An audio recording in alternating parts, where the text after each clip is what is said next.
नमस्कार। सब থেকে আগে পুরো বিশ্বে থাকने वाला প্রত্যেক সনাতনী ভাই বোনকে আমার নমস্কার এবং প্রণাম। এবং যত বয়স্ক মহিলা এবং পুরুষ আছেন তাদেরকে পা ছুঁয়ে আমার প্রণাম। ভাই বোনরা, আজকে আমরা ডিসকাশন করব এফসিআর কানুনের উপর। দেখছেন তো লোকসভায় কি রকম মাছ বাজারের মতো পরিস্থিতি হয়ে দাঁড়িয়েছে। মানে মাননীয় মোদীজি আর মাননীয় অমিত শাহ ভারতবর্ষের ভালোর জন্য যে কোনো কাজ করবেন তার বিরোধে এই বিপক্ষ, যদি ওটাতে কোনো ত্রুটি না থাকে, ওটাতে কোনো খারাপ হওয়ার চান্স নাই, তা শুদ্ধাও বিরোধ করে। এটা কি আর বলবেন, এবার করছে তো করুক। এফসিআর কানুন অনেক ডেঞ্জারাস কানুন। এখন যে আপাতত আমরা 5-7 বছর থেকে দেখছি ভারতের আন্দোলনের স্থিতি। কৃষকের যখন আন্দোলন চলছিল তখন আমরা দেখেছিলাম কিভাবে দিল্লির লালকিল্লাতে এই যে কি বলে ওকে, খালসা আতঙ্কবাদীরা, খালিস্তানি আতঙ্কবাদীরা, সরি খালসা ভুল করে বলে ফেলেছি, খালিস্তানি আন্দোলনকারীরা, খালিস্তানি উগ্রবাদীরা চেপে নিয়ে লালকিল্লায় তিরঙ্গা জায়গায় নিজের পতাকা উড়িয়ে দিয়েছিল। তার জন্য কত নই দিল্লি পুলিশের জানও গেল, কত পা হাঁটু ভাঙলো, কত মহিলা পুলিশের অনেক খারাপ আচরণও ওদের সঙ্গে হলো। এই সব কিছু আমরা দেখতে পেয়েছি। এই দেখুন ককরোচের আন্দোলনে, আপের আন্দোলনে, এগুলার সব থেকে মেন জোরে আছে এফসিআর। এফসিআরটা আবার কি, ওটাও বোঝার দরকার আছে।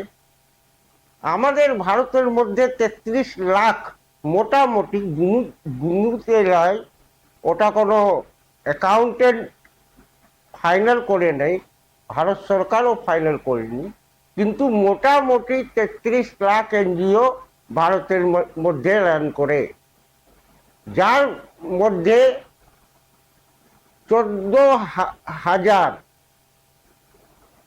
না 1450 এনজিও এমনি আছে যে এফআরসিআর লাইসেন্স নিয়ে আছে। ওটা আবার কি, ওটা হলো বিদেশি ফান্ডিং। বিদেশ থেকে ফান্ড আসবে স্কুলের নামে, হসপিটালের নামে, মানুষের সেবা করার নামে, আর ওই ফান্ডকে ওরা কোথায় খরচা করবে ও ম্যানিপুলেট করে একটা অ্যাকাউন্ট বানিয়ে দেয় আর ওটাই নিজের কাছে রাখে। ওর কোনো অ্যাকাউন্টেবিলিটি নাই। ওটাকে অ্যাকাউন্টেবল করার জন্য মাননীয় মোদীজি এফসিআর কানুন এনেছেন 12 তারিখে, আর এখন সেটা গেছে জেপিএসসির কাছে, জয়েন্ট পার্লামেন্টারি কমিটির কাছে।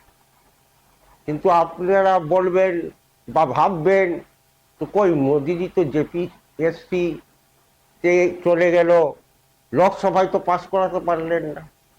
যেহেতু লোকসভায় আমরা চাইলে পাস করিয়ে নিতাম, কিন্তু আমরা এই জন্যই পাস করালাম না কি কোনো দিনও সুপ্রিম কোর্ট হোক, বিপক্ষ হোক, কেউ যদি বলতে না পারে কি এটা মোদিজি নিজের তাগতের আর নিজের রাজনীতিক